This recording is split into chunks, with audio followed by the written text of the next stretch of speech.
The Treaty of Versailles is very often decried for being too harsh on Germany. This harshness falsely pointed to as the main cause for World War II. Yet, there was another treaty that, if implemented, would make Versailles look generous.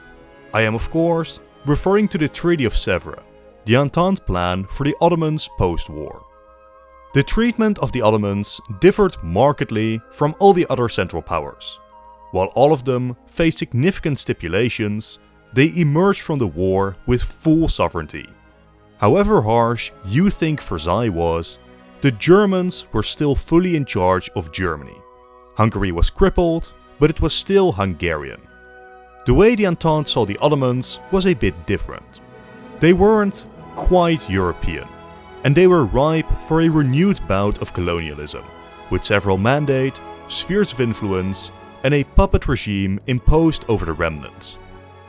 Yet, as you will know, the map I am currently showing was never actually implemented.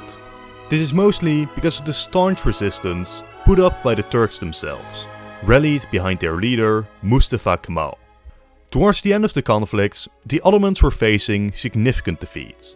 Yet, they had surrendered with a lot of their territory and army still intact. The demilitarization of the army was a condition for the surrender, but their officer corps was left untouched. Many commanders which did demobilize simply dispersed their weapons amongst the local population, laying the foundation for various resistance groups around Anatolia. Officers began refusing orders from Constantinople as they considered the Sultan a mere puppet of the Entente, while the most significant fighting forces were being created in the east, to prevent the creation of the large Armenian state proposed by the treaty. The Sultan and his government did their best to purge figures loyal to the World War I CUP government, and in doing so, he hoped to get the moderates on his side, chiefly Kemal. Kemal got the crucial job of disbanding the Ottoman forces in Anatolia, but he had absolutely no intention of doing this, and was now in a more powerful position than ever to begin to network across the region, preparing for his nationalist uprising. Arguably the starting point of the true conflict was the Greek occupation of Western Anatolia. What was supposed to be a triumph march, cheered on by the local Greek population, turned into a battle when the Greek banner carrier was shot. Fighting across the city broke out and hundreds died. The population of Turkey was swiftly turning against the Entente, while Kemal was positioning himself as the leader of the nationalist revolution. When the Sultan attempted to remove him from office, a pseudo-counter-government from its strongholds in the east was created. Over the course of 4 years, the Turks won their hard-fought independence, preventing the Treaty of Sèvres from actually being implemented. Yet, what if the nationalist movements failed? How could the Ottomans fare after such a devastating defeat? Beyond that, how do we even ensure it is implemented? A common point of departure I see is simply removing Ataturk. And while undeniably he was a major figure in shaping and conducting the war, I think this does a disservice to the other figures involved, and a general sentiment of the Turkish population. While Ataturk was crucial in shaping Turkey, I do not think we can point to this single man as the difference between a destroyed or a united Turkey. Fact is, ensuring Sèvres is fully implemented is a decently difficult task. The Entente was simply exhausted, and Greece, the only power truly committed, was too weak to ever truly quash all Turkish resistance. There are, in my mind, two broad ways to get Sèvres to go through, and we will discuss both shortly. The better option is for the Sultan to succeed at preventing it. Nip the Turkish resistance in the bud before it escalates. The other option has to assume that the Entente sent enough forces to defeat the Turkish uprising after a long-fought war, which, as we will soon discuss, is problematic for a number of reasons. Now, as to the first scenario, nipping it in the bud is difficult to accomplish. Yet, I think the best chance we have are in the final years of World War I. As mentioned, the Ottomans surrendered before the Allies reached Anatolia. This was primarily because of the surrender of Bulgaria, which could soon see Entente forces at the gates of Constantinople. Before this point, despite losses in Arabia, Enver Pasha emphasized primarily the victories they were making in the Caucasus, and the elites of the party still believed in overall victory. What I suggest here is for one of two things to occur. Either the Entente need to push just a little bit faster, or Bulgaria should delay their surrender. Either way, we are affording the Entente a bit more time to advance further and inflict greater defeats upon the Ottoman army.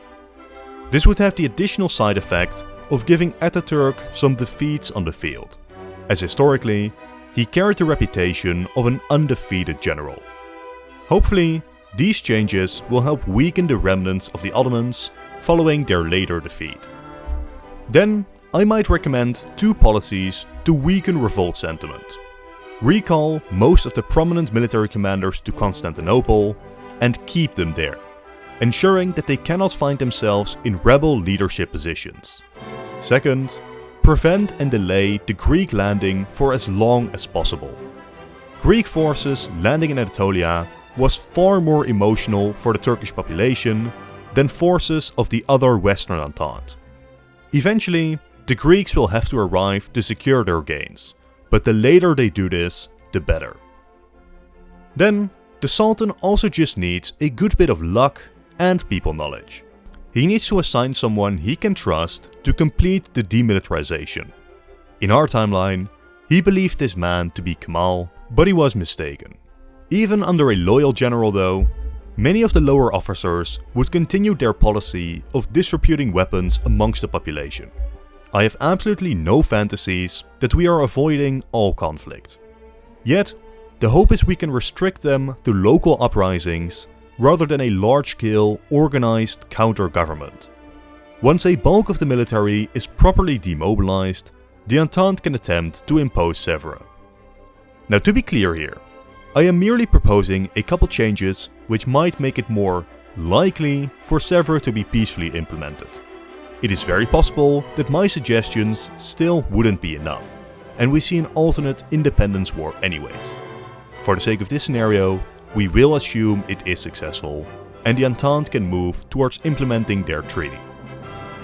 Up to this point, I have mostly just alluded to the harshness of the treaty, but it is time to get more concrete. What did it say? Well, just like in our timeline, Ottoman hegemony over the Arab world is broken, replaced with French and British mandates. Newly independent Armenia was to get a large chunk of eastern Anatolia. France and Italy were to establish themselves in southern Anatolia, while Greece annexed eastern Thrace and Smyrna, though officially, the territory was supposed to get a referendum over its future. Now undoubtedly, this would still set off a wave of revolts and protest, yet the hope is that the Entente and the Sultan are in a good enough position to manage them. Yet, these are just the territorial stipulations of Sèvres. Don't think the rest of the empire survives as a normal state. The treaty is way harsher than even this map implies. Britain, France and Italy each got their own sphere of influence. It would be wrong to compare these to full annexations, though Italy most certainly wanted to. These areas were intended to remain official parts of the Ottoman Empire, yet the influencing power gets certain peacekeeping and economic rights within these zones. The areas around the Bosphorus would also be internationalized, but remain under Ottoman sovereignty. The region would be demilitarized and free shipping would be guaranteed. In the east, the Kurds were to be given autonomy within the empire and would be able to request a plebiscite on independence later. Furthermore, the Ottoman Debt Agency was revived. This was an organization created in the late 1800s, as the Ottomans were facing bankruptcy and their empire was in decline. This agency, controlled by foreign powers, had the authority to collect taxes independently from the Ottoman government, in order to repay Western European debt holders. Finally, the government itself was essentially turned into an Entente puppet, especially in terms of the economy, where the Entente powers would hold a veto over any government legislation. Their army was restricted to only 50,000 men, with no air force allowed, which made them exceptionally weak to try to reassert their sovereignty. This version of Sèvres is already harsh, but it could have been even worse. I'm sorry for the quick intermission, but by far most of you aren't subscribed. To keep up to date with all the latest releases, consider doing so. Thank you. Now, alternatively, what if we assume Ataturk or somebody else still rallies the Turks, but they get decisively defeated by the Entente? In this case, things get significantly worse for all sides. Actually winning this war isn't too crazy to imagine. The Entente was absolutely more powerful than the Turks. But the issue is that just by winning the war, this does not end the conflict. Once this revolt escalates to a point of a war, an endpoint is difficult to reach. The Greeks could march all the way to Ankara and force Ataturk to flee. This does not contain the guerrilla resistance, mafias and gangs which have sprung up across Anatolia. I highly doubt that a Greek-led defeat of the resistance would restore Sultan Mehmed VI to a comfortable position of power. After such obvious displays that the Sultan's authority only existed due to Entente and Greek guns, I highly doubt Anatolia would see stable government in the decades following. Yet still, let's explore how the Treaty of Sèvres might further change as a result. The Greeks definitely used the opportunity to expand further, especially since they are likely to be the ones carrying this victory. They would attempt to create some sort of a buffer zone deeper into Anatolia and march up to the Bosphorus from the south. Italy would likewise attempt to further expand their direct influence, possibly competing with France over authority over the southern coast. The fate of Kurdistan, up to interpretation in the original treaty, is now almost certainly complete independence. What remains of the Ottoman Empire is even weaker, now truly fully dominated by the Entente, as in practice, the rule of the Sultan extends little beyond the gates of Constantinople. This, truly, would be the worst timeline for the Turks. But the Entente do not benefit either, as the unstable and weak empire is hardly the lucrative exploitation grounds they had desired to conquer. Yet, there are a couple side notes about the outcome which need to be discussed regarding both scenarios. First, the Armenians. According to the treaty, a large Armenian state would be created. But as you will know, there is an active civil war ongoing in Russia. Towards the start, Britain had taken a lot of interest in the Caucasus, with forces present in Georgia and Azerbaijan, as there were hopes that British influence could reach as far north as the Caucasus Mountains, ensuring the Baku oil fields would fall under British influence. Through the lens of this plan, Armenia too would be crucial to British ambitions. Yet, as the Bolsheviks came closer to winning the civil war, the British gave up on these goals. When it came down to it, they stood aside and allowed the Red Army to march into the region. This was for a number of reasons, but chiefly because Britain realized the difficulty of controlling the region and wasn't interested in actually fighting a war over them with the Bolsheviks. At the same time, in Iraq, a revolt had broken out in 1920, which likewise shocked the British and led them to rethink direct rule over that region too. None of this is different in either of the scenarios we have crafted here. Britain is still not interested in directly contesting the Soviets. This leaves three outcomes for Armenia. First, I am wrong, and while the Caucasus is reclaimed by Moscow, the Entente somehow stand firm over Armenia. Sadly for Armenia though, I consider this the least likely outcome. Even if it happens though, the Armenian state is in perpetual danger, with an extremely small population, of which a significant portion, if not a majority, would be Turkish or Muslim. However, it is difficult to say this for certain. Ottoman population records for the region were bad, and the horrors of the Armenian genocide only further muddled the exact figures. Either way, the Armenians don't hold a comfortable majority in their own state, and at the earliest convenience will be invaded by the Soviet Union. The second option is that the Armenian state is created, but the Soviet Union conquers it all. This might seem radical, but depending on how the Entente sets up the Treaty of Sèvres, this could be possible. If the Armenian state isn't created with significant Entente-backed security guarantees, it could easily be ended before it even secured its own territory. Full Soviet Armenia is more likely in the timeline without a Turkish war, as historically, the Soviets supported the nationalist Turks and were more than happy to settle for a less maximalist Armenia, even giving up a lot of land which used to be a part of the Russian Empire. So, without the nationalists to support in a civil war, the only thing that might slow the Bolsheviks down is whether Britain cares enough. That leaves the final option for Armenia, and perhaps the most likely one. Once the inevitability of the Soviet advance becomes clear, and Britain realizes they don't care enough to fight for Armenia, Britain and the Soviets negotiate some form of compromise, with potentially the former Russo-Ottoman border restored. In such a case, Armenia as a state likely ceases to exist, returning to the Ottomans with their autonomy guaranteed. Despite the wording of Sevres guaranteeing a free Armenia, in practice, I highly doubt the Entente has the resolve to defend it.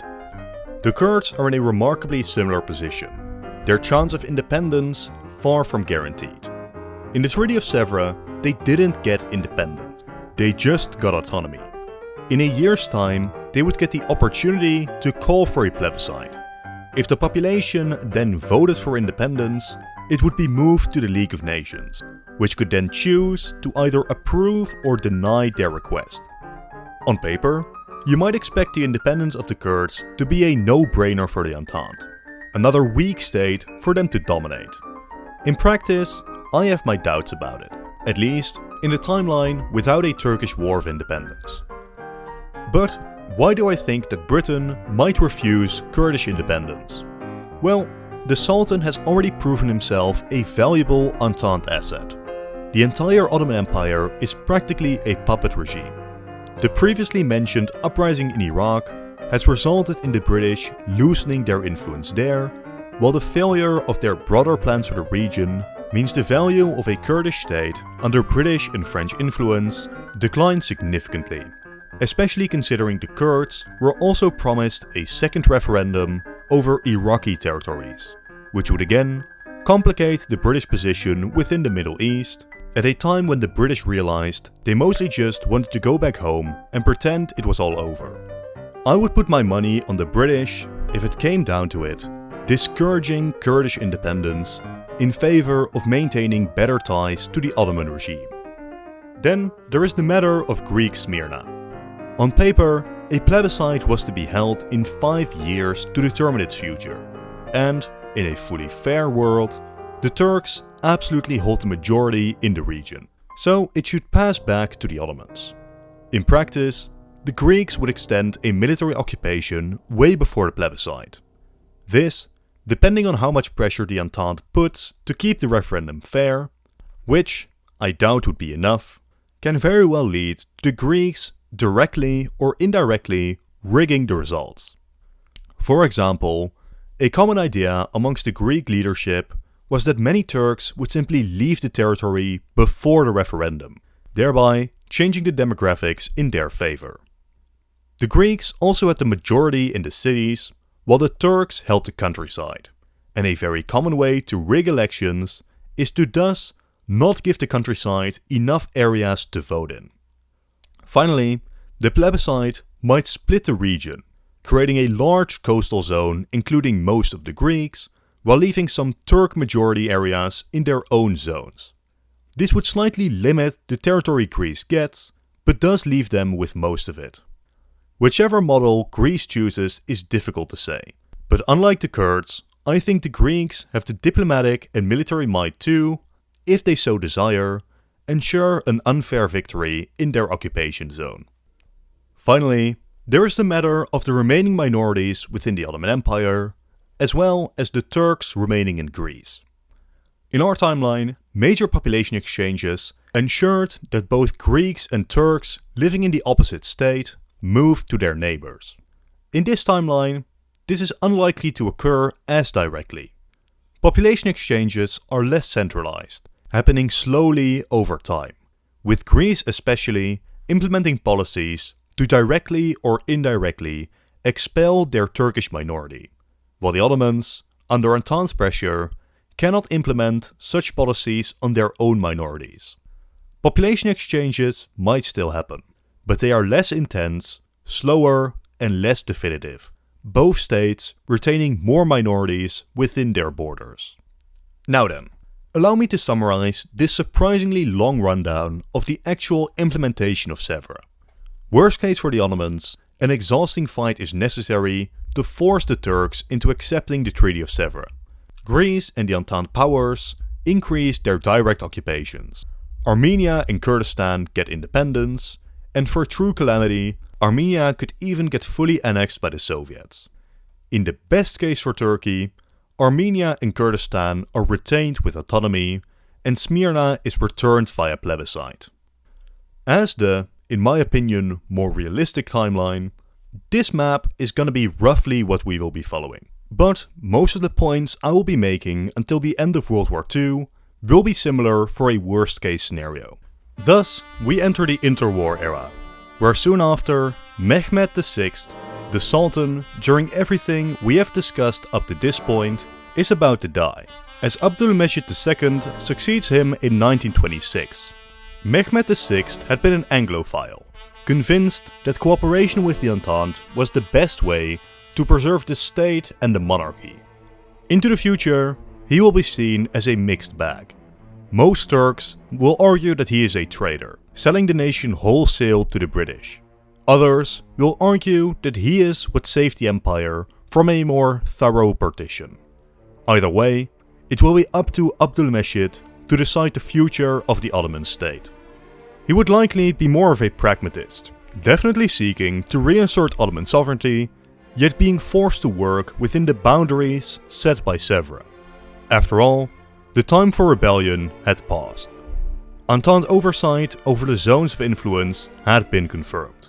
The state was demilitarized, and especially in Italy, now resided a figure which would be very open to being forced to intervene in the affairs of Anatolia more directly.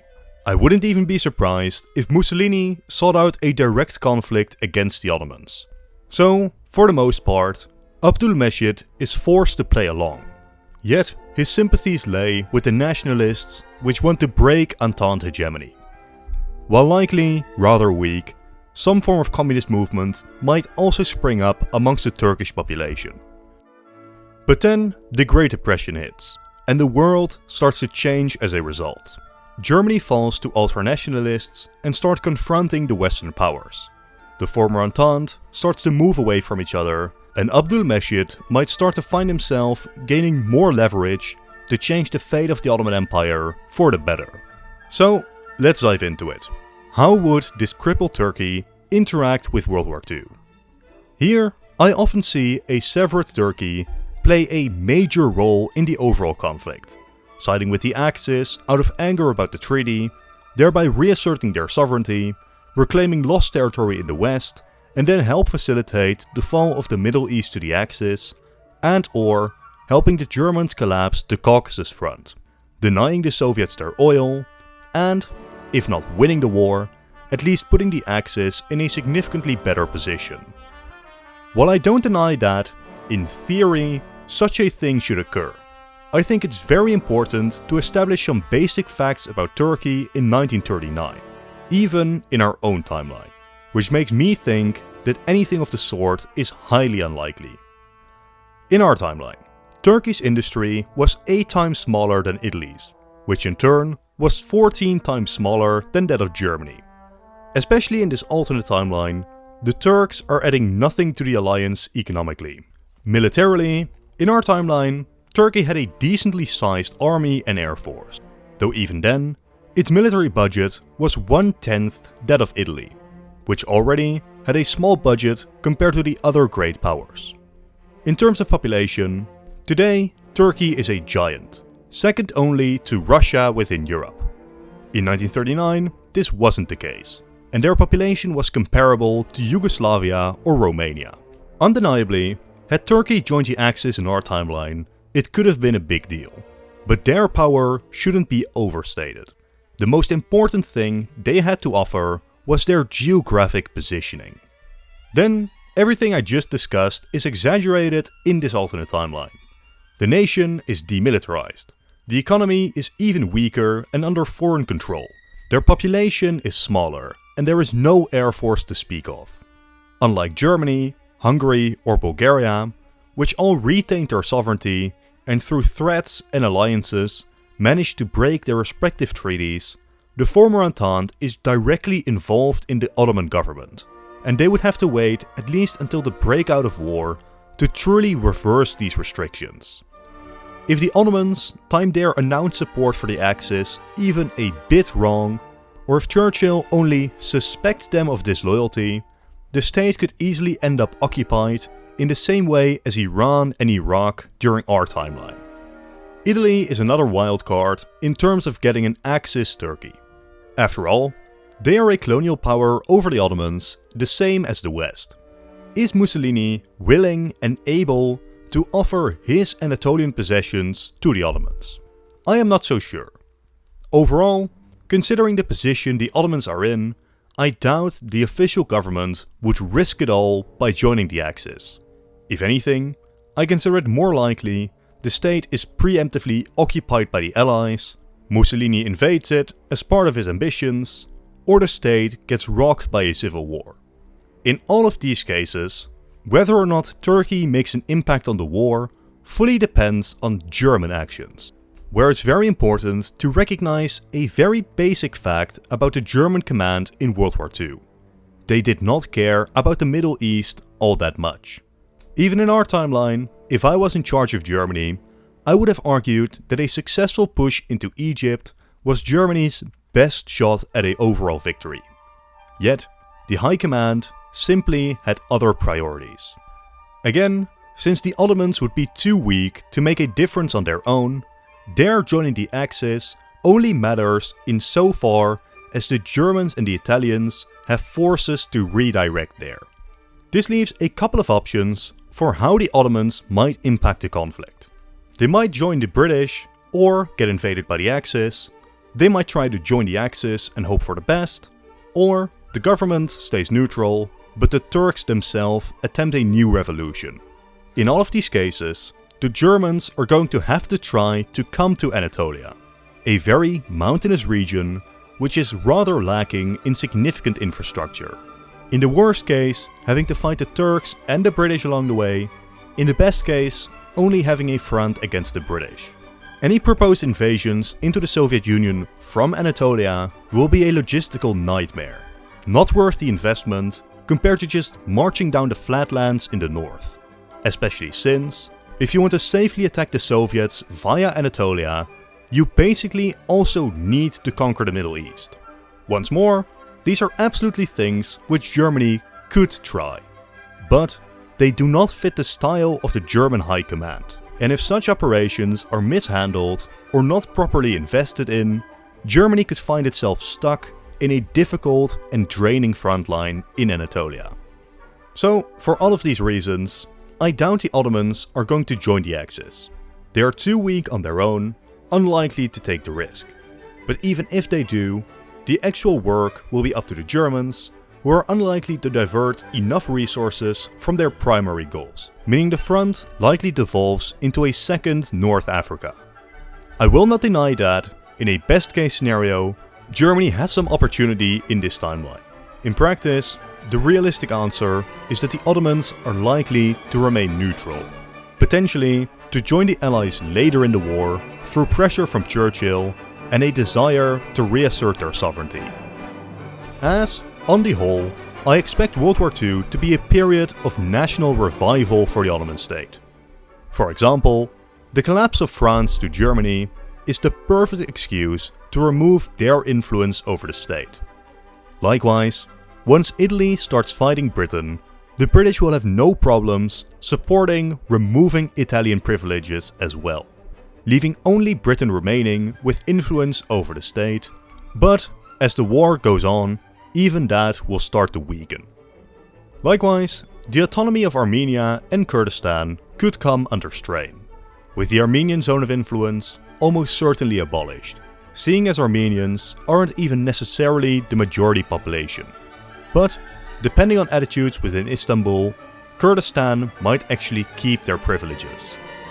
There is also the Italian invasion of Greece to consider, which could become a crucial conflict if we assume it still happens, as it would put a lot of pressure on the Ottomans to act. Alternatively though, we might have even avoided this war as the Italians attempt to go after the Ottomans instead, who are perceived as an easier target due to their demilitarization and basically a British puppet anyways.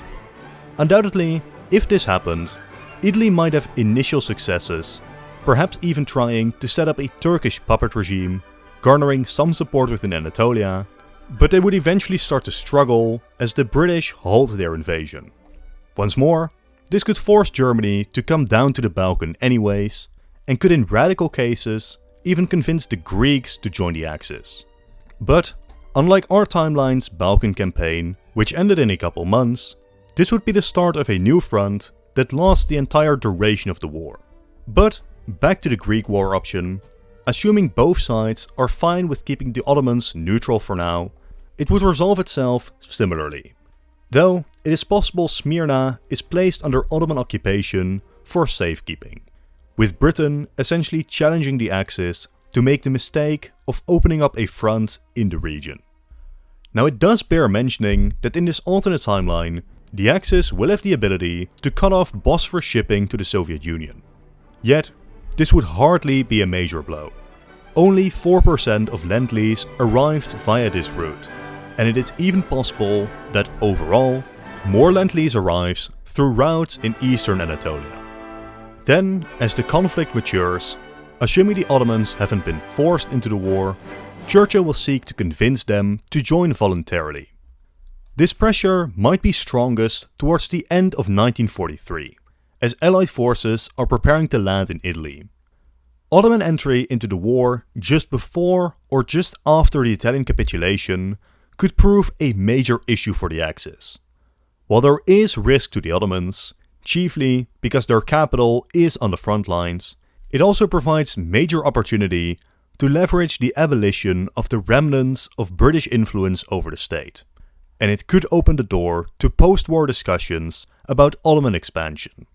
So, while the specifics of when they join are difficult to say, at least before the Soviets start marching down the region fully, I would expect Turkish, British and American forces having a hand in liberating the southern Balkan, which could mean that in the post-war world, states like Bulgaria and Albania become part of the Western Bloc, while the Greek civil war of our timeline could be greatly reduced in its intensity without their northern base of support. Post-war, the Ottomans could become a major point of international debate. First, over their overall status, as the USA and USSR both support them in denouncing any remnants of British, French or Italian influence remaining, as British influence over the Middle East at large starts to collapse. For the first time since 1918, the Ottomans can call themselves a fully sovereign state again. All stipulations of Sèvres officially cancelled. Second, international borders come into contention. Italian possessions in Anatolia are swiftly returned, but other areas to discuss are Smyrna, Eastern Thrace, the Aegean Islands and Syria. Syria is rather interesting, as during the war, the region will have declared independence from France as well, and it is impossible to say if they would be willing or forced to cede Turkish territory to the Ottomans, or if the international community remains silent over the matter and colonial borders remain. Regarding the Greek territories, Greeks did hold the majority across the Aegean Islands, and it is unlikely Ottoman claims are taken seriously. Thrace and Smyrna then depend on a number of factors, like whether Ottoman or international soldiers occupied them, and how successful Greece was in Grecifying those areas. Here, a number of outcomes are plausible, but my best guess is that Eastern Thrace remains with Greece. Greeks already made up a large percentage of the population by 1920, and after 2 decades of migration, this is likely to have increased. Smyrna is likely more complicated, with outcomes ranging from the international community supporting Greece fully, to the Ottomans forcefully seizing the territory during World War I and just not giving it back. Or some form of compromise in which the Greeks keep the coastal strip, but some of the interior is returned to the Ottomans. It is possible such a compromise option is the one favored by the international community. So, by an alternate 1947, the Ottomans once more stand fully sovereign, but a lot is changed compared to our timeline. Most notably, within the nation itself, we have completely removed Kemalism. In our timeline, Mustafa Kemal Atatürk set the Turkish state on a rather radical course, secularizing heavily, modernizing the state in the image of Western powers. This wouldn't have happened here, and the Ottoman state is far closer to the rest of the Islamic world than to Europe. Decades of Western exploitation have likewise set back economic progress significantly. As for a positive, with some luck, Kurdish autonomy is retained and relations between the population groups is improved in the long term. The nation is also still a monarchy, and the Sultan is still the caliph of the wider Muslim world, although the title has declined markedly in prestige during the interwar years. For the average Turk, time traveling between our timeline's 1947 and this alternate one would get a rather significant culture shock. Abdülmecid goes down in history, quite likely, as a hero for the Turkish people, as the man who restored Ottoman power, sovereignty and prestige. Upon his death in 1944, he is a beloved figure. Yet, he does leave behind a nation with more questions than answers regarding its future. The Ottoman monarchy didn't have a clear succession system, but we can assume that much like in our timeline, Şehzade Ahmet Nihat is his successor. This is a bit awkward for the future of the Ottoman state, as historically he was of ill health, suffering a stroke in 1945 which would incapacitate him for much of his remaining life. Assuming this still happens, the power of the crown would weaken significantly. In terms of international geopolitics, the Ottomans still heavily lean on the Western sphere of influence, and under pressure from the nationalists within Turkey, and the fact that the Sultan is of ill health, I would expect the state to continue democratization. A big debate amongst the Turks and the wider Muslim community would be the future of the caliphate. Traditionalists might argue in favor of retaining it, hoping it elevates the Ottoman position amongst the Muslim community. Yet, reformers argue it is a relic of the past, especially since the Muslim world is far from united behind a new caliph, and the caliph in question might have just suffered a crippling stroke. My money would be on the caliphate being abolished after World War II, but it is possible it survives, but is simply greatly weakened. The broad picture of the Cold War will be focused mostly on internal politics and the economy, where the biggest question will be, how successful is Ottoman democratization? Do we see a constitutional monarchy developed, fueled by the inability of the new Sultan? And if so, does that constitution survive the next Sultan? Or does it get contested? Could the pre-World War I pattern continue, where Ottoman politics remain tense, coups being launched back and forth between liberals, nationalists, traditionalists and the Sultan himself? Especially once we see monarchs across the Middle East deposed during the 50s. Does the Sultan remain, or is Turkey too swept up in this tumult? Considering how much closer Turkey is, ideologically, to the broader Islamic world, it is far from unthinkable that their alternate politics align closer to those of their neighbors. Yet, the Ottomans are in a strange position. They don't quite fit into the Arab world, disliked for their past, and still at least a little bit more liberal than the norm. But they also don't fit in with the Europeans, potentially never even considered a candidate for the European Union. Their small holdout in Istanbul, not enough for the European Union to consider the nation European. From here, the overall conclusion can be left up in the air. Does Turkey get swept up in a wave of Ba'athist revolutions? Do they remain a monarchical force set to protect the old status quo? Do traditionalists or reformists gain the upper hand? It is all impossible to say for certain. What does seem certain though, is that rivalry and risk of war with Greece is even more significant in this timeline. Though, hopefully, the existence of NATO would still prevent the war from going truly hot. Likewise, assuming Syria doesn't give up its Turkish territories, we could imagine this being a far more contentious region during the Cold War, especially with the Soviets being allies of the Syrians. Yet still, we shouldn't forget that Turkey is likely weaker than in our timeline, so it is a matter of debate how much they can really accomplish.